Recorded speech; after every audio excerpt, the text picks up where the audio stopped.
ಹರೇ ರಾಮ.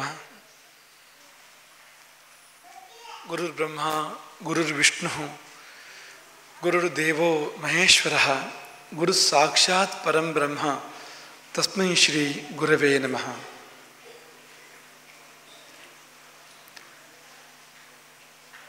ಸ್ವಭಾಷಾ ಚಾತುರ್ಮಾಸ್ಯ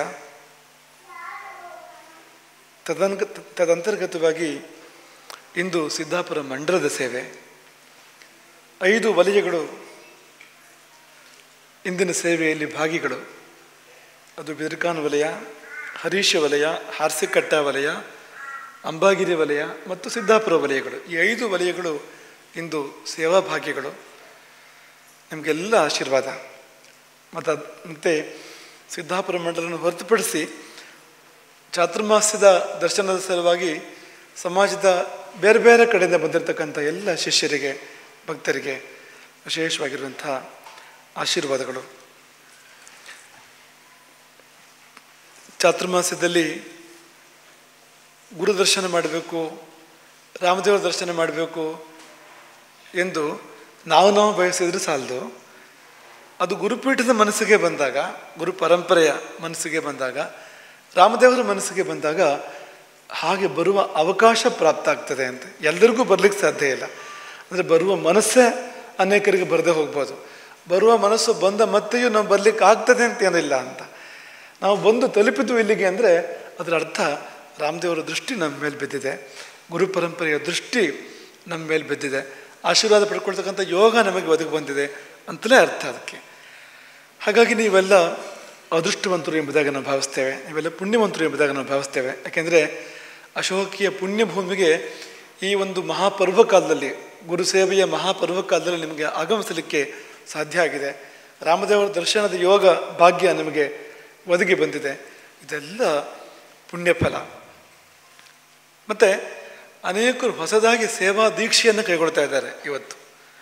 ಕೆಲವರಿಗೆ ಬದಲಾವಣೆ, ಇನ್ನು ಕೆಲವರಿಗೆ ಇದಂ ಪ್ರಥಮವಾಗಿ ಸೇವಾ ದೀಕ್ಷೆಯನ್ನು ಸ್ವೀಕಾರ ಮಾಡ್ತಕ್ಕಂಥ ಸಂದರ್ಭವೂ ಕೂಡ ಇರ್ಬೋದು. ಅವರೆಲ್ಲರಿಗೂ ವಿಶೇಷ ಆಶೀರ್ವಾದಗಳು. ನಿಮ್ಮ ಮುಂದಿನ ದಾರಿ ಅದು ಹೂವಹಾಸದ ಹಾದಿ ಆಗಿರಲಿ ಅಂತ, ಅದು ಮುಳ್ಳಿನ ಮಾರ್ಗ ಆಗದೆ ಹೂಹಾಸದ ಹಾದಿಯಾಗಿ ನೀವು ವಿಶೇಷ ಸೇವೆಯನ್ನು ಮಾಡುವಂತೆ ಆಗಲಿ ಅಂತ. ಆಲಸ್ಯಕ್ಕೆ ಎಡೆ ಕೊಡಬೇಡಿ ಯಾವುದೇ ಕಾರಣಕ್ಕೂ. ಕೆಲವು ಬಾರಿ ಏನಾಗ್ತದೆ ಅಂದರೆ ಆರಂಭದಲ್ಲಿ ಒಂದು ಸ್ವಲ್ಪ ಹುಮ್ಮಸ್ಸಿರ್ತದೆ, ಉತ್ಸಾಹ ಇರ್ತದೆ. ಅದು ಬರ್ತಾ ಬರ್ತಾ ಬರ್ತಾ ಬರ್ತಾ ನಾವೆಲ್ಲೋ ಮಲಗಿಬಿಡ್ತೇವೆ, ನಿದ್ದೆ ಮಾಡಿಬಿಡ್ತೇವೆ. ಹಾಗಾಗಬಾರ್ದು. 2 ವರ್ಷವೂ 24 ತಿಂಗಳು 365 ಮತ್ತು 365 ಇಷ್ಟು ದಿನಗಳೂ ಕಾಲ, ಎಷ್ಟು ದಿನಗಳೂ ಕೂಡ ನೀವು ನಿರಂತರವಾಗಿ ಸೇವೆ ಮಾಡಬೇಕು. ಈಗ ಆಂಗ್ಲ ಪದ್ಧತಿಯ ರೀತಿಯ ಇದು 7ನೇ ತಿಂಗಳು 24ನೇ ತಾರೀಕು. ಇದು ಆಂಗ್ಲ ಪದ್ಧತಿಯಲ್ಲಿ ಗ್ರೆಗೋರಿಯನ್ ಕ್ಯಾಲೆಂಡರ್, ಅದರ ಪ್ರಕಾರ 24ನೇ ತಾರೀಕು 7ನೇ ತಿಂಗಳು. ಸಾಮಾನ್ಯವಾಗಿ ಅದನ್ನು ಹೇಗೆ ಬಳಸ್ತಾರೆ ಹೇಳಿ? ಅದನ್ನು 24/7 ದಿನ ಹೇಗೆ ಬಳಸ್ತಾರೆ ಯೋಚನೆ ಮಾಡಿ ನೀವು. ಇಡೀ ವಾರ ದಿನದ 24 ಗಂಟೆಯು, ವಾರದ 7 ದಿನ ದಿನದ 24 ಗಂಟೆಯೂ ನಾವು ಯಾವುದನ್ನಾದ್ರು ಮಾಡೋಕ್ಕೆ ಹೊರಟ್ರೆ ಅದಕ್ಕೆ 24 ಗುಣಿಲೆ 7 ಎಂಬುದಾಗಿ ಹೇಳೋದುಂಟು ಅಂತ. ಜನಪ್ರಿಯ ಅದು. ನಾನಿಗೆ ಅದನ್ನು ಈ ಭಾಷೆಯಲ್ಲಿ ಹೇಳಿದರೆ ನಿಮ್ಗೆ ಒಂಚೂರು ಹೊಸ್ತು ಅಂತ ಅನಿಸ್ಬೋದು, ಇಲ್ಲದ್ರೆ ನಿಮ್ಗೆ ಅದು ಗೊತ್ತಿರೋಂಥ ವಿಷಯನೇ, ಗೊತ್ತಿಲ್ಲದಿರೋ ವಿಷಯ ಏನೂ ಅಲ್ಲ ಅಂತ. ನಿಮ್ಮ ಮನಸ್ಸು ಹಾಗಿರಬೇಕು ಅಂತ. ನೀವು ಏನೇ ಮಾಡ್ತಾಯಿರಿ, ನೀವು ಪೂಜೆ ಮಾಡ್ತಾಯಿರಿ, ಸ್ನಾನ ಮಾಡ್ತಾಯಿರಿ, ಊಟ ಮಾಡ್ತಾಯಿರಿ, ತೋಟದ ಕೆಲಸ ಮಾಡ್ತಾಯಿರಿ, ನಿಮ್ಮ ಅಂತರಂಗ ರಾಮನ ಕಡೆಗೆ ಇರಬೇಕು, ನಿಮ್ಮ ಮನಸ್ಸು ರಾಮನ ಕಡೆಗೆ ಇರಬೇಕು, ಸದಾ ಒಂದು ದೃಷ್ಟಿ ಆ ಕಡೆಗೆ ಇರಬೇಕು ಅಂತ, ಯಾವಾಗಲೂ ಅಂತ. ನಿಮ್ಮ ಕರ್ತವ್ಯ ಅದು ಅಂತ. ಹಾಗಿದ್ದಾಗ ಸಂದರ್ಭ ಬಂದಾಗ ನಿಮಗೆ ಕೂಡಲೇ ಕಾರ್ಯೋನ್ಮುಖರಾಗಲಿಕ್ಕೆ ಸಾಧ್ಯ ಆಗ್ತದೆ. ಜೇಡರ ಬಲೆಯಲ್ಲಿ ಜೇಡ ಅದು ಸಕ್ರಿಯವಾಗಿರೋದಲ್ಲ, ಎಷ್ಟೊತ್ತಿಗೂ ಒಂದು ಮೂಲೆಯಲ್ಲೆಲ್ಲ ಇರ್ತದೆ ಅದು. ಹಾಗಂತ ನಿದ್ದೆ ಮಾಡಿದೆ ಅಂತ ಭಾವಿಸ್ಬೇಡಿ ಅದು ಅಂತ, ಅಥವಾ ಎಚ್ಚರ ತಪ್ಪಿದೆ ಅದಕ್ಕೆ ಅಂತ ಭಾವಿಸ್ಬೇಡಿ ಅಂತ. ಎಲ್ಲರೂ ಒಂದು ಮೂಲೆಯಲ್ಲಿ ಒಂದು ಹುಳುವಿನ ಪ್ರವೇಶ ಆದರೆ, ಒಂದು ಸಣ್ಣ ಸಂಚಲನ ಆದರೆ ಅದು ಮಿಂಚು ಬಂದ ಹಾಗೆ ಬರ್ತದೆ ಅಂಥ ವೇಗದಲ್ಲಿ ಇಲ್ಲಿಗೆ. ಅಂದರೆ ಅದಕ್ಕೆ ಎಚ್ಚರ ಇದೆ ಅಂತಲೇ ಅರ್ಥ. ಅದಕ್ಕೆ ಎಚ್ಚರ ಮಾತ್ರ ಅಲ್ಲ, ಎಚ್ಚರದ ಎಚ್ಚರ ಅಂತ, ಜಾಗೃತಿಯ ತುರಿಯ ಅವಸ್ಥೆಯಲ್ಲಿ ಅದಿದೆ ಅಂತ. ಹಾಗಾಗಿ ಸಣ್ಣ ಸ್ಪಂದವು ಕೂಡ ಅದು ಇದ್ದಕ್ಕಿದ್ದಂತೆ ಸಕ್ರಿಯ ಆಗಲಿಕ್ಕೆ ಕಾರಣ ಆಗ್ತದೆ ಅಂತ. ಹಾಗೆ ನಿಮ್ಮ ಮನಸ್ಸು ಗಮನ ಈ ಕಡೆಗೆ, ಗುರುಸೇವೆ ಕಡೆಗೆ ಇರಬೇಕು. ಹಾಗಂತ ನಿಮ್ಮ ಬೇರೆ ಕಾರ್ಯಗಳನ್ನೆಲ್ಲ ಮಾಡಿಕೊಳ್ಳಿ. ಮಠದ ಸೇವೆ ಅಲ್ಲದೆ ನಿಮ್ಮ ಮನೆ ಕರ್ತವ್ಯಗಳು ಅದೆಲ್ಲವನ್ನು ಸರಿಯಾಗಿ ನಿರ್ವಾಹ ಮಾಡಬೇಕು. ಯಾಕೆಂದರೆ ಇದು 2 ಕಣ್ಣಿದ್ದ ಹಾಗೆ ಅಂತ ಮನೆ ಮತ್ತು ಮಠ ಅಂತಂದು ಎರಡು ಕಣ್ಣಿದ್ದಾಗ ನಿಮಗೆಲ್ಲ ಅಂತ. ಇದು ಬೇಕು ಅದು ಬೇಕು, ಎರಡನ್ನೂ ಸರಿಯಾಗಿ ನಿರ್ವಹಿಸಬೇಕು. ತಕ್ಕಡಿ ಎರಡು ಹೀಗೆ ಇರಬೇಕು, ಅದು ಒಂದು ಮೇಲೆ ಒಂದು ಕೆಳಗೆ ಆಗಬೇಕು ಅಂತಿಲ್ಲ ಅಂತ. ಆದರೆ ಈ ಸೇವೆಯಲ್ಲಿ ನೀವು ಹಿನ್ನಡೆಯನ್ನು ಸಾಧಿಸುವಂತೆ ಆಗಬಾರ್ದು, ಈ ಸೇವೆಯಲ್ಲಿ ಮುನ್ನಡೆಯನ್ನು ಸಾಧಿಸಬೇಕು ನೀವು. ಹಾಗಾಗಿ ಇಡೀ ವರ್ಷ 12 ತಿಂಗಳ 30 ದಿನಗಳು, ದಿನದ ಎಲ್ಲ ಸಮಯ 1 ಲಕ್ಷ ಮಠದ ಕಡೆಗೆ.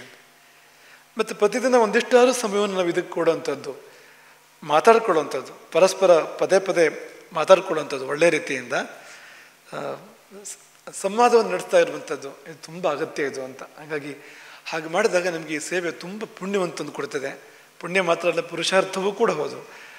ಧರ್ಮ, ಅರ್ಥ, ಕಾಮ, ಮೋಕ್ಷ ಎಲ್ಲವನ್ನೂ ಕೂಡ ಈ ಧರ್ಮ ಕಾರ್ಯಗಳು ನಮಗೆ ಒದಗಿಸಿಕೊಡ್ತವೆ ಅಂತ. ಒಂದು ಮಾತಿದೆ ಅಂತ, ಅದೇನೆಂದರೆ, ಈಗ ಒಂದು ಪ್ರಶ್ನೆ ಬರ್ಬೋದು, ಈ ತೋಟದ ಕಡೆ ಯಾರು ನೋಡೋರು, ಈ ಕಡೆ ಎಲ್ಲ ಗಮನ ಕೊಟ್ಟರೆ ತೋಟದ ಕಡೆಗೂ ವ್ಯವಹಾರದ ಕಡೆಗೆ ಯಾರು ನೋಡೋರು ಅಂತ. ಅದಕ್ಕೆ ವ್ಯಾಸರು ಉತ್ತರ ಕೊಟ್ಟಿದ್ದಾರೆ. ವ್ಯಾಸರು ಕೊಟ್ಟ ಉತ್ತರ ಏನು ಅಂದರೆ, ಧರ್ಮಾತ್ ಅರ್ಥಶ್ಚ ಕಾಮಶ್ಚ. ಈ ಧರ್ಮ, ಅರ್ಥ, ಕಾಮ, ಮೋಕ್ಷ ಇದೆಯಲ್ಲ, ಮೊದಲನೇದು ಧರ್ಮ. ಅದು ಸರಿ ಇದ್ದರೆ ಮುಂದಿನದು ತಾನಾಗಿ ಬರ್ತದೆ ಅಂತ. ಹಣ ಮತ್ತು ಅಪೇಕ್ಷೆಗಳ ಪೂರೈಕೆ ತಾನಾಗಿ ಆಗ್ತದೆ ಇದು ಅಂತ. ಯಾವಾಗ? ಧರ್ಮ ಇದ್ದಾಗ ಅಂತ. ಧರ್ಮ ಇಲ್ಲದೆ ಇದ್ದರೆ ನೀವು ಎಷ್ಟು ಪ್ರಯತ್ನ ಪಟ್ಟರು ಕೂಡ ಆಗೋದಿಲ್ಲ ಅಂತ. ಧರ್ಮಾದರ್ಥಶ್ಚ ಕಾಮಶ್ಚ ಅಂತ ವ್ಯಾಸರು ಅವರು ತುಂಬ ರೋಮಾಂಚಕವಾಗಿ ಮಾತನ್ನು ಹೇಳ್ತಾರೆ. ಎರಡೂ ಕೈಯನ್ನು ಮೇಲೆತ್ತಿ ಉದ್ಘೋಷ ಮಾಡ್ತಾರೆ ಅವರು. ಊರ್ಧ್ವಬಾಹು, ಎರಡೂ ಕೈಗಳನ್ನು ಮೇಲೆತ್ತಿ, ವಿರೌಮಿ ಏಷಃ, ನಾನು ಕೂಗ್ತಾ ಇದ್ದಾನೆ ಅಂತ, ಉದ್ಗರಿಸ್ತಾ ಇದ್ದಾನೆ ಅಂತ, ದೊಡ್ಡ ಧ್ವನಿಯಲ್ಲಿ ಅಂತ. ಏನೆಂದು ಅಂದರೆ ಧರ್ಮಾದರ್ಥಶ್ಚ ಕಾಮಶ್ಚ, ಧರ್ಮದಿಂದಲೇ ಸಂಪತ್ತು, ಧರ್ಮದಿಂದಲೇ ಇಚ್ಛೆಗಳ ಪೂರ್ತಿ ಅಂತ, ಕಾಮನೆಗಳು ಪೂರೈಸುವಂಥದ್ದು. ಯಾಕೆ ನೀವು ಧರ್ಮವನ್ನು ಅನುಸರಿಸ್ತಾ ಇಲ್ಲ, ಧರ್ಮದ ಪಾಲನೆ ಮಾಡ್ತಾ ಇಲ್ಲ ಅಂತ. ಇದನ್ನು ಯಾಕೆ ನೆನಪು ಮಾಡ್ಕೊಂಡು ಅಂದರೆ, ನೀವು ಮಾಡುವ ಸೇವೆ ಧರ್ಮಕ್ಕೆ ಸಲ್ಲುವಂಥದ್ದು. ನೀವು ಗುರು ಸೇವೆ ಏನು ಮಾಡ್ತೀರಿ, ರಾಮನ ಸೇವೆ ಏನು ಮಾಡ್ತೀರಿ, ಅದು ಧರ್ಮದ ಒಂದು ಭಾಗ, ಧರ್ಮದ ಒಂದು ಭಾಗ. ನೀವು ಅದನ್ನು ಸರಿಯಾಗಿ ಮಾಡಿದ್ದ ಹೋದಾದರೆ ಉಳಿದದ್ದು ತಾನಾಗಾಗ್ತದೆ ಅಂತ, ಕೂಡಿ ಬರ್ತದೆ ನಿಮಗದೆಲ್ಲವೂ ಕೂಡ ಅಂತ. ಶುದ್ಧ ಮನಸ್ಸು ಬೇಕು, ಪೂರ್ಣ ಸಮರ್ಪಣೆ ಅದಕ್ಕೆ ಬೇಕು. ಹಾಗೆ ನೀವು ಯಾರು ಹೊಸದಾಗಿ ಹೊಣೆಗಾರಿಕೆಗಳನ್ನು ಸ್ವೀಕಾರ ಮಾಡ್ತಾ ಇದ್ದೀರೋ, ನೀವು ಮೊದಲು ನಿಮ್ಮ ಮನಸ್ಸನ್ನು ಕೊಡಬೇಕು, ಉಳಿದಿದ್ದು ಆಮೇಲೆ. ನಿಮ್ಮ ಗಮನ ಕೊಡಬೇಕು, ನಿಮ್ಮ ಮನಸ್ಸನ್ನು ಕೊಡಬೇಕು. ಈ ಕಾರ್ಯವನ್ನು ಒಂದು ಪೂಜೆ ಎನ್ನುವಂತೆ, ಈಗಿನ ಕಾಲದಲ್ಲಿ ಪೂಜೆಗಳು ಸರಿಯಾಗಿ ನಡೀತವೆ ಅಂತಲ್ಲ, ಏನು ಪೂಜೆ ಪೂಜೆ ಆಗ್ತಾ ಇರ್ತದೆ, ನಾವು ನೆಂಟರಷ್ಟನ್ನು ಮಾತಾಡ್ತಾ ಇರ್ತೇವೆ. ಆ ಪೂಜೆ ಎಲ್ಲ ಹೇಳ್ತಾ ಇರುವಂಥದ್ದು ನಾವು ನ್ಯಾಯವಾದ ಒಂದು ವ್ರತದಂತೆ, ತಪಸ್ಸಿನಂತೆ ನೀವು ಇದನ್ನು ಮಾಡಬೇಕು ಎಂಬುದಾಗಿ ನಾವು ಅಪೇಕ್ಷೆ ಪಡುವಂಥದ್ದು. ಹಾಗೆ ಯಾರಿಗೆ ಹೊಣೆಗಾರಿಕೆಯಿಂದ ಬಿಡುಗಡೆ ಆಗಿದೆಯೋ ಅವರು ಬೇರೊಂದು ಹೊಣೆಗಾರಿಕೆಗೆ ಹೋಗಬೇಕು. ಈ ಮಳೆಗಾಲ ಇದು, ಈಗ ಇತ್ತೀಚೆಗೆ ಕಡಿಮೆ ಆಗಿರ್ಬೋದು. ಮಳೆಗಾಲದಲ್ಲಿ ಒಂದು ಹುಳು ಭಾಳ ಜನಪ್ರಿಯ ಅಲ್ವಾ, ರಕ್ತ ಹೀರುವಂಥದ್ದು, ತುಂಬ ಜನಪ್ರಿಯ. ಅದು ಕಾಡಿನ ಕಡೆಗೆ, ಗದ್ದೆ ಕಡೆಗೆ ಇರುವಂಥದ್ದು ಅಂತ. ಅದು ಸಾಯುವಂಥದ್ದಲ್ಲ ಸುಲಭಕ್ಕೆ ಅದು ಅಂತ. ಅದು ಇನ್ನೊಂದು ಕಡೆಗೆ ಹೆಜ್ಜೆ ಊರಿ ಆಮೇಲೆ ಹಿಂದಿನಿಂದ ತನ್ನ ಮತ್ತೊಂದು ಹೆಜ್ಜೆಯನ್ನು ತೆಗಿತದೆ ಅದು ಅಂತ. ನಾವು ಹೆಜ್ಜೆ ಇಡಬೇಕಾದ್ರೂ ಹಾಗೆ ಹೆಜ್ಜೆ ಇಡುವಂಥದ್ದು, ಇಲ್ಲದ್ರೆ ಹೆಜ್ಜೆ ಇಡ್ಲಿಕ್ಕೆ ಸಾಧ್ಯ ಇಲ್ಲ. ಇಂಬಳ ಉಂಬಳ ಅಂತ ಹೇಳ್ತಾರಲ್ಲ, ಅದು ಮುಂದೆ ಒಂದು ಕಡೆಗೆ ತನ್ನ ನೆಲೆ ಕಂಡುಕೊಂಡ ಮೇಲೆ ಹಿಂದಿಂದ ಅದು ತನ್ನ ಕಾಲನ್ನು ತೆಗೆಯುವಂಥದ್ದು. ಕಾಲು ಅಂತ ಏನಿಲ್ಲ, ಎಲ್ಲ ಕಾಲೇ ಅದಕ್ಕೆ, ಅದು ಬೇರೆ ವಿಷಯ. ಹಾಗೆ ನೀವು ಬೇರೆ ಹೊಣೆಗಾರಿಕೆಗಳು ಇದ್ದಿರ್ತಕ್ಕಂಥವ್ರು ಈಗ ಯಾರು ಬಿಡುಗಡೆ ಹೊಂದ್ತಾ ಇದ್ದೀರಿ, ನೀವು ಇದೊಂದು ವಿಷಯಕ್ಕೆ ಆ ಇಂಬಳ ಉಂಬಳ ಅದರಂತೆ ಇರಬೇಕು ನೀವು ಅಂತ. ಇನ್ನೊಂದು ಜವಾಬ್ದಾರಿ ತಗೊಂಡೇ ಅದನ್ನು ಬಿಡಬೇಕು ಅಂತ. ಮತ್ತೊಂದು ಹೊಣೆಗಾರಿಕೆಗೆ ತಪ್ಪದೇ ನೀವು ಹೋಗಬೇಕು ಅಂತ. ಯಾಕಂದರೆ ಗುರು ಸೇವೆಯಿಂದ ಚ್ಯುತರಾಗಬಾರ್ದು ಅಂತ, ಮತ್ತೊಂದು ಸೇವೆ ಮಾಡಬೇಕು ತಪ್ಪದೆ ಅಂತ. ಹಾಗಾಗಿ ಅದಕ್ಕೆ ನಮಗೆ ಮಹಾಮಂಡಲದ ಅಧ್ಯಕ್ಷರು ಮತ್ತು ನಿಮ್ಮ ಮಂಡಲದ ಅಧ್ಯಕ್ಷರು ಪದಾಧಿಕಾರಿಗಳು ಸಹಾಯ ಮಾಡ್ತಾರೆ. ಅಂತೂ ಗುರು ಸೇವೆ ಮುಂದುವರಿಲಿ, ರೂಪ ಬೇರೆಯಾಗಲಿ.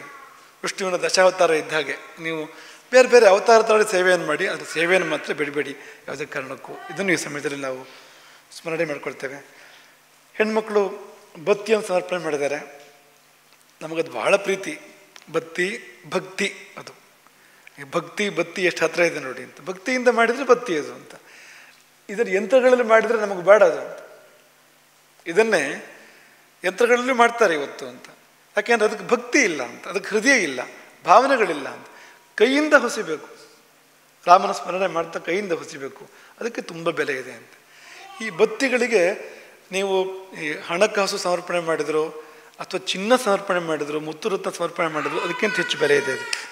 ಇದರ ಮೌಲ್ಯ ಹೆಚ್ಚು. ಯಾಕೆಂದರೆ ಇದು ನೇರವಾಗಿ ರಾಮದೇವರ ಮಂಟಪವನ್ನು ಪ್ರವೇಶ ಮಾಡಿ ಅಲ್ಲಿ ದೀಪವಾಗಿ ದೇವರನ್ನು ಬೆಳಗ್ತದೆ ನೋಡಿ ಅಂತ. ಹಾಗಾಗಿ ಈ ಕಾಣಿಕೆ ಸಾಮಾನ್ಯವಾದ ಕಾಣಿಕೆ ಅಲ್ಲ ಅಂತ. ಇಂಥದ್ದನ್ನು ಮಾಡಬೇಕು. ಮತ್ತು ಹೊಸ ತಲೆಮಾರಿಗೆ ಅದನ್ನು ಹೇಳ್ಕೊಡ್ಬೇಕು ತಪ್ಪದೆ. ಯಾಕೆಂದರೆ ಮುಂದೆ ಬತ್ತಿ ಹೊಸವರೇ ಇರೋದಿಲ್ಲ ಅಂತ, ಹಾಗಾಗ್ಬಿಡ್ಬೋದು ಅಂತ. ಹಾಗಾಗಿ ಸಣ್ಣವ್ರಿಗೆ ಅದನ್ನು ಹೇಳ್ಕೊಡ್ಬೇಕು, ನೀವು ಮಾಡ್ತಾ ಇರುವಂಥವ್ರು ಅಂತ. ಇದು ನಡೀಲಿ. 1 ಲಕ್ಷ ಸಮರ್ಪಣೆ ಮಾಡಿದಿರಿ, 1,10,000 ಸಮರ್ಪಣೆ ಮಾಡಿದಿರಿ. 1 ಲಕ್ಷ ಈ ಕಡೆಗೂ ಯಾವಾಗಲೂ ಇರಲಿ, ನಿಮ್ಮದು ಬತ್ತಿ ಕಡೆಗೂ ಮರಿದೆ. ನಿಮ್ಮ ಬೇರೆ ಚಟುವಟಿಕೆಗಳ ಮಧ್ಯದಲ್ಲಿ ನಿತ್ಯವೂ ಕೂಡ ರಾಮನ ಸ್ಮರಣೆ ಮಾಡ್ತಾ ತಪ್ಪದೆ ಬತ್ತಿ ಹೊಸೀರಿ ಎಂಬುದಾಗಿ ಈ ಸಮಯದಲ್ಲಿ ನಾವು ಸ್ಮರಣೆ ಮಾಡ್ತೇವೆ. ನವರಾತ್ರಿ ನಮಸ್ಯ ಕಾರ್ಯಕ್ರಮ ಸದ್ಯದಲ್ಲೇ ಬರ್ತಾ ಇದೆ, ಸಾಗರದಲ್ಲಿ ನಡೀತಾ ಇದೆ.